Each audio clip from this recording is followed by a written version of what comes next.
A reading from the book of Mark, chapter 5. So they arrived at the other side of the lake, in the region of the Gerasenes. When Jesus climbed out of the boat, a man possessed by an evil spirit came out from the tombs to meet him. This man lived in the burial caves and could no longer be restrained, even with a chain. Whenever he was put into chains and shackles, as he often was, he snapped the chains from his wrist and smashed the shackles. No one was strong enough to subdue him. Day and night he wandered among the burial caves and in the hills, howling and cutting himself with sharp stones. When Jesus was still some distance away, the man saw him, ran to meet him, and bowed low before him. With a shriek he screamed, "Why are you interfering with me, Jesus, Son of the Most High God? In the name of God, I beg you, don't torture me." For Jesus had already said to the spirit, "Come out of the man, you evil spirit." Then Jesus demanded, "What is your name?" And he replied, "My name is Legion, because there are many of us inside this man." Then the evil spirits begged him again and again not to send them to some distant place. There happened to be a large herd of pigs feeding on the hillside nearby. "Send us into those pigs," the spirits begged. "Let us enter them." So Jesus gave them permission. The evil spirits came out of the man and entered the pigs, and the entire herd of about 2,000 pigs plunged down the steep hillside into the lake and drowned in the water. The herdsmen fled to the nearby town and the surrounding countryside, spreading the news as they ran. People rushed out to see what had happened. A crowd soon gathered around Jesus, and they saw the man who had been possessed by the legion of demons. He was sitting there, fully clothed and perfectly sane, and they were all afraid.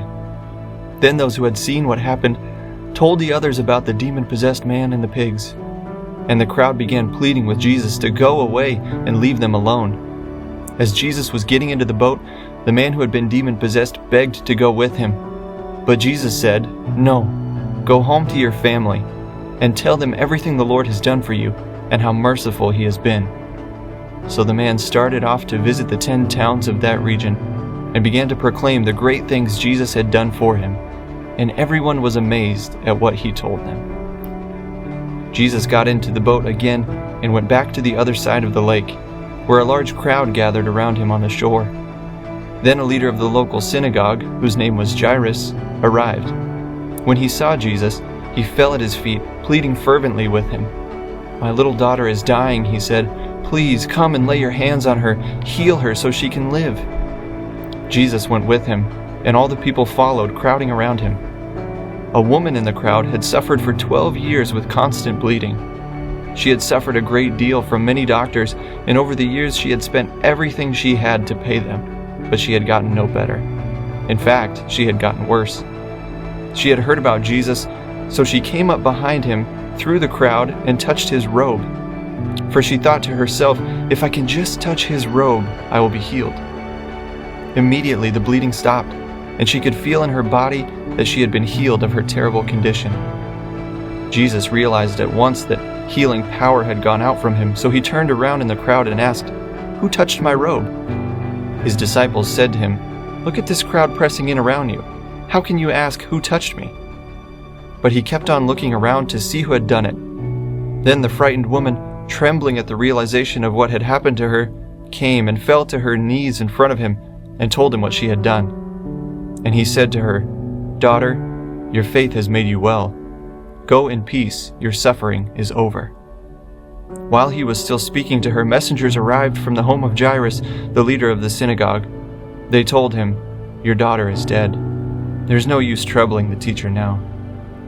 But Jesus overheard them and said to Jairus, "Don't be afraid, just have faith." Then Jesus stopped the crowd and wouldn't let anyone go with him except Peter, James, and John, the brother of James. When they came to the home of the synagogue leader, Jesus saw much commotion and weeping and wailing. He went inside and asked, "Why all this commotion and weeping? The child isn't dead, she's only asleep." The crowd laughed at him, but he made them all leave, and he took the girl's father and mother and his 3 disciples into the room where the girl was lying. "Hold her hand," he said to her. "Talitha koum," which means, "Little girl, get up." And the girl, who was 12 years old, immediately stood up and walked around. They were overwhelmed and totally amazed. Jesus gave them strict orders not to tell anyone what had happened, and then he told them to give her something to eat. The Word of God for the people of God.